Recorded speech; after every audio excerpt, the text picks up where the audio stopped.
Hello friends, ഇന്ന് നമ്മൾ നോക്കുന്ന വീഡിയോ നമ്മൾ വീട് വയറിങ് ചെയ്യുന്ന സമയത്ത്, നമ്മുടെ സ്വന്തം വീടാണെങ്കിൽ കൂടിയും വയറിങ് ചെയ്യുന്ന സമയത്ത് നമുക്ക് എന്തെല്ലാം കാര്യങ്ങളാണ് ശ്രദ്ധിക്കേണ്ടത്. അതായത് ഭാവിയിൽ മെയിൻ്റനൻസ് മാക്സിമം ഒഴിവാക്കുന്ന രീതിയിലും, അതുപോലെ തന്നെ വയറുകൾ അതായത് ഒരുപാട് ടൈറ്റ് ചെയ്ത് വയർ കൊണ്ടുപോകാതെ വളരെ ഫ്രീ ആയിട്ട് വയർ കൊണ്ടുപോകുന്നതിന് എന്തെല്ലാം കാര്യങ്ങൾ ശ്രദ്ധിക്കണം എന്നാണ് ഇന്നത്തെ വീഡിയോയിൽ നമ്മൾ ശ്രദ്ധിക്കാൻ നോക്കുന്നത്. ആദ്യമേ തന്നെ നമ്മൾ ത്രീ ഫേസ് DB ആണ് വെക്കണമെങ്കിൽ ത്രീ ഫേസ് DB വെക്കുന്നതാണ് ഏറ്റവും നല്ലത്. കാരണം നമ്മൾ 2 AC കൂടുതൽ നമ്മുടെ വീട്ടിലേക്ക് നമ്മൾ ലോഡ് ചെയ്യാൻ ഉദ്ദേശിക്കുന്നുണ്ട്, ഭാവിയിൽ ഉദ്ദേശിക്കുന്നുണ്ടെങ്കിൽ ത്രീ ഫേസ് DB മിനിമം വെക്കുന്നതാണ് ഏറ്റവും നല്ലത്. അതല്ലെങ്കിൽ നമ്മൾ സിംഗിൾ ഫേസ് വെച്ചിട്ടുണ്ടെങ്കിൽ പിന്നീട് നമ്മൾ 2 AC മുകളിലോ അല്ലെങ്കിൽ 2 AC വെക്കുന്ന സമയത്ത് വാട്ട്സ് കൂടുതലായിട്ട് വരുന്ന സമയത്ത് നമ്മൾ ഓട്ടോമാറ്റിക്കായിട്ട് നമുക്ക് ത്രീ ഫേസ് DBയിലേക്ക് കൺവേർട്ട് ചെയ്യേണ്ടി വരും. അപ്പോൾ ഓൾറെഡി നമ്മൾ വീട് ചെയ്യുന്ന സമയത്ത് ത്രീ ഫേസ് DB വെച്ച് ചെയ്യുന്നതാണ് ഏറ്റവും നല്ലത്.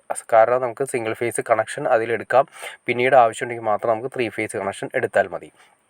പിന്നെ പോകുന്ന കണക്ഷൻസ് എല്ലാം തന്നെ നമ്മൾ നിങ്ങൾക്ക് നോക്കി അറിയാൻ പറ്റും. ഭിത്തിയിൽ നിന്നും ഏകദേശം നമ്മുടെ ലിൻഡിലിൻ്റെ മുകളിലേക്ക് ഉള്ള ഹൈറ്റ് വെച്ച് നോക്കി ആ ഹൈറ്റ് ലെവലിൽ നമ്മളെല്ലാം തന്നെ 4x4 PVCൻ്റെ ഇവിടെ ബോക്സാണ് വെച്ച് പോയിരിക്കുന്നത്. അതിൻ്റെ ഏറ്റവും വലിയ ഗുണം എന്ന് വെച്ചിട്ടുണ്ടെങ്കിൽ വയറുകൾ മറ്റേ പണ്ട് രീതിയിൽ ചെയ്തിരിക്കുന്ന രീതികളേക്കാൾ, അതായത് ജംഗ്ഷൻ ബോക്സ് ഉപയോഗിച്ച് ചെയ്യുന്നതിനേക്കാൾ നമുക്ക് പൈപ്പുകളുടെ എണ്ണം കൂട്ടി ചെയ്യാൻ സാധിക്കും. ഒരു 4x4 PVC ബോക്സിൻ്റെ സൈഡിലൂടെ നമുക്ക് ഒരു വൺ സൈഡിലൂടെ 25 mm 3 പൈപ്പ് നമുക്ക് ആഡ് ചെയ്യാൻ സാധിക്കും. അപ്പോൾ 3 പൈപ്പ് മാക്സിമം മതിയാവും.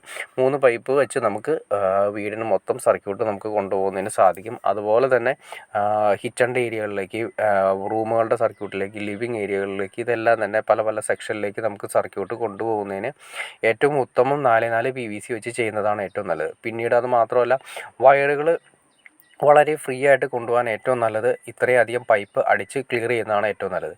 ഒരു ത്രീ ഫേസ് DBയിൽ ഏറ്റവും കുറഞ്ഞത് നമ്മൾ അത്യാവശ്യം ഒരു 1500-2000 സ്ക്വയർ ഫീറ്റ് താഴെ വരുന്ന വീടുകളിലാണെങ്കിൽ മിനിമം ഒരു 13 പൈപ്പെങ്കിലും നമ്മൾ കൊണ്ടുവന്നിരിക്കണം. കാരണം 13 25 mm പൈപ്പെങ്കിലും കൊണ്ടുവരണം. കാരണം 2 പൈപ്പ് നമ്മൾ മീറ്റർ ബോക്സിലേക്ക് നമ്മൾ 2 25 mm പൈപ്പ് കൊടുക്കുന്നുണ്ട്. ബാക്കി വരുന്ന 12 അല്ലെങ്കിൽ 11 പൈപ്പ് നമ്മൾ പല പല സർക്യൂട്ടുകളിലേക്ക് നമ്മൾ കൊണ്ടുപോകുന്നതാണ് ഏറ്റവും നല്ലത്.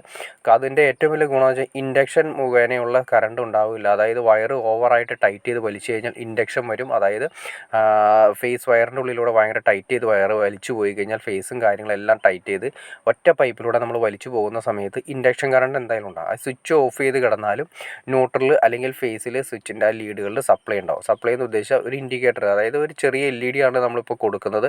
ഈ LED ബൾബ് തെളിയാനായിട്ട് അത്രയും കറണ്ട് മതി. അപ്പോൾ ചെറുതായിട്ട് നിങ്ങൾ കാണുന്ന പോലെ ചെറുതായിട്ട് ബ്ലിങ്ക് ചെയ്ത് നിൽക്കുന്നത് ഒറ്റ കാരണം കൊണ്ടാണ്. അപ്പോൾ മാക്സിമം പൈപ്പ് കൂട്ടിയടിച്ച് വയർ ടൈറ്റ് ആവാത്ത രീതിയിൽ വലിച്ചു പോകുകയാണെങ്കിൽ ഏറ്റവും നല്ലത് ഇൻഡക്ഷൻ മുഖേനയുള്ള കറണ്ട് ഒഴിവാക്കിയെടുക്കാൻ സാധിക്കും. അതുപോലെ തന്നെ ചെറിയ LED ഉപയോഗിക്കുന്ന ബ്ലിങ്ക് ചെയ്ത് നിൽക്കുന്നത് നമുക്ക് മാക്സിമം ഒഴിവാക്കിയെടുക്കാൻ സാധിക്കും. ഇപ്പോൾ ഏകദേശം, അതായത് നമ്മുടെ വീടിൻ്റെ വയറിങ് ചെയ്യുന്ന സമയത്ത് എത്ര പൈപ്പുകളെല്ലാം ഫ്രീ ആയിട്ട് അടിക്കണമെന്നും, അതുപോലെ തന്നെ വയറുകൾ നമ്മൾ ഫ്രീ ആയിട്ട് കൊണ്ടുപോകണമെന്നും, അതുപോലെ തന്നെ ഇൻഡക്ഷൻ മുഖേനയുള്ള കറണ്ട് നിങ്ങൾക്ക് ഒഴിവാക്കാൻ സാധിക്കുന്ന ഏകദേശം ഒരു ഐഡിയ കിട്ടി കാണുമെന്ന് വിചാരിക്കുന്നു. ഇനി എന്തെങ്കിലും ഡൗട്ട്സോ കാര്യങ്ങളോ ഉണ്ടെങ്കിൽ തീർച്ചയായിട്ടും കമൻറ്റ് ചെയ്യാൻ മടിക്കരുത്. അതുപോലെ ഷെയർ ചെയ്യാനും മടിക്കരുത്, സബ്സ്ക്രൈബ് ചെയ്യാനും മടിക്കരുത്. ഓക്കെ ഫ്രണ്ട്സ്, അടുത്ത വീഡിയോയിൽ കാണുന്നവരെ ഓക്കെ.